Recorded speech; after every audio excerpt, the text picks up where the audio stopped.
তোমার নীরবতা দিয়ে তাদের বিভ্রান্ত করো। মনে হয় বেশিরভাগ সময় মানুষ হিসাবে আমাদের নিজেদের সাথে সমস্যা হলো এমন কিছু বলার সমস্যা যা এখনো প্রকাশ করার জন্য প্রস্তুতি নয়। আমাদের সকলেরই এই সমস্যা আছে বলে মনে হয়, এবং বেশিরভাগ সময় অসংখ্য কারণ থাকে যে আমরা কেন এটা করি, যাতে মানুষ জানে যে আমরা এমন একজন যার নিজস্ব মূল আছে। আমরা নিজেদেরকে বড় দেখানোর চেষ্টা করি, অন্যদের ছোট করার চেষ্টা করি, এবং মাঝে মাঝে আক্রমণাত্মক ভাবে কিছু সম্মান অর্জন করি। আমরা এমন কিছু বলতে প্রস্তুত যা বলা যেতে পারে এমন একটি অবস্থান নিতে পারি যা মূল্যবান এবং লাভজনক মানুষ আমাদেরও গুরুত্বপূর্ণ মনে করে, এবং এই প্রক্রিয়ার আমাদের আসল যা বলা উচিত তার চেয়ে বেশি বলি। তুমি কি কখনো নীরবতার গুরুত্ব সম্পর্কে ভেবে দেখেছো? তুমি কি কখনো ভেবে দেখেছো কেন আমাদের দুটি ঠোঁট এবং একটি মস্তিষ্ক দেওয়া হয়েছে চিন্তা করার জন্য? মূল কারণটি হলো তুমি যা জানো। কথা বলার সঠিক সময়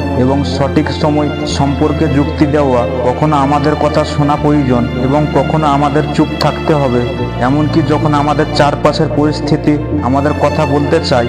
হ্যাঁ, জীবন একটু জটিল হতে পারে এবং এটা দাবি করা তোমাকে ভারসাম্যহীন করে তুলতে পারে এবং অযৌক্তিক হওয়ার কোনো কারণ দেয় না। তবে যেহেতু অনেক পরিস্থিতিতে তোমার কোনো নিয়ন্ত্রণ নেই, তাই তোমার নিজের জীবনের উপরও তোমার নিয়ন্ত্রণ নেই। তুমি যতটা না দেখো তার চেয়ে নিজেকে বেশি দেখো এবং অন্যদের উপর ধ্যান দাও। অতিরিক্ত বলা তোমার জন্য আস্তাগার তৈরি করেছে। অন্যদিকে তোমার কথা রহস্যময় হয়ে আঘাত পাওয়া মানুষকে তোমার বন্ধু হতে অতিরিক্ত পরিশ্রম করতে বাধ্য করে। তুমি তাদের আক্রমণ করার জন্য কোনো গোলাবারুদ দিতে চাও না। তোমার কথোপকথন এবং চিন্তা ভাবনা স্থির থাকো এবং তোমার চারপাশের লোকেদের অনুমান করতে দাও।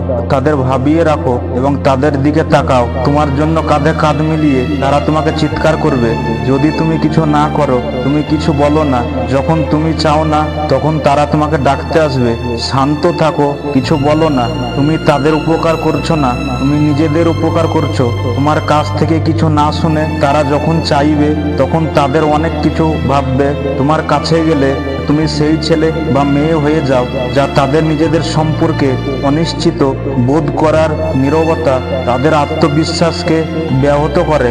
তোমার সম্পর্কে তাদের চিন্তা ভাবনা ভেঙে দেয়। তারা আর তোমার কাছে কিভাবে যেতে হয় তা জানো না। তুমি তাদের কোনো উপায় বা কারণ দাও না।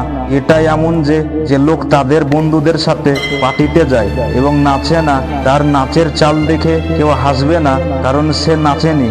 তারা তোমাকে সঞ্চায়িত করার উপায় খুঁজে বের করবে কারণ তুমি কখনো তাদের কিছু দাওনি, বরং তুমি কেন ভালো এবং কেন তারা ভালো তার কারণ দেখানোর চেষ্টা করছো।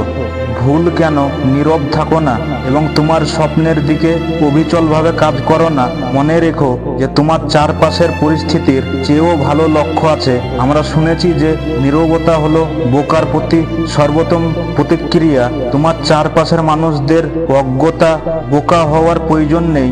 বোকা হিসাবে প্রমাণিত হও, কারণ তোমার নির্দিষ্ট পথে চলার মূল কথা হলো তোমার নিজের জন্য। কেন তুমি তাদের নীরবতা দিয়ে বিভ্রান্ত করো না, তাদের সম্পূর্ণরূপে তোমার কথা ভাবো। যখন তুমি তোমার লক্ষ্যের ওপর মনোযোগী থাকো, কেউই তুমি নও, এবং যে মুহূর্তে তুমি পথ পাড়ি দিতে শুরু করো সেটাই পার্থক্য তৈরি করে।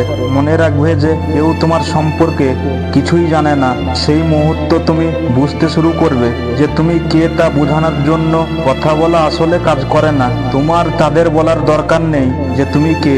তাদের জানতে দাও তাদের ঠিক যা বলার দরকার তা তাদের বলবে না। তাদের অনুমতি দাও। যে অনুমানের খেলা তুমি খেলো না, সেই খেলা খেলো।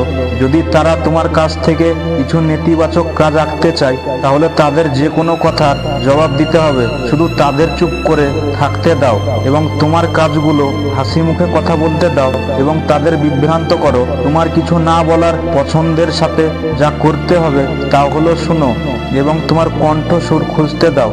তাদের বুঝতে অসুবিধা হতে দাও যে কোনটা বেশি মজার, এবং তোমার জীবনকে পুরোপুরিভাবে উপভোগ করার সময় লোকেদের সম্পর্কে কার্যত কিছুই প্রকাশ না করা। আমার এই ভিডিওটা ভালো লাগলে লাইক, কমেন্ট ও শেয়ার করবে। চ্যানেলে নতুন আছো যারা, তারা আমার চ্যানেলটিকে সাবস্ক্রাইব করো এবং পাশে থাকা বেল আইকনটি ক্লিক করে প্রেস করে রাখো। সবাই ভালো থাকবে, ধন্যবাদ।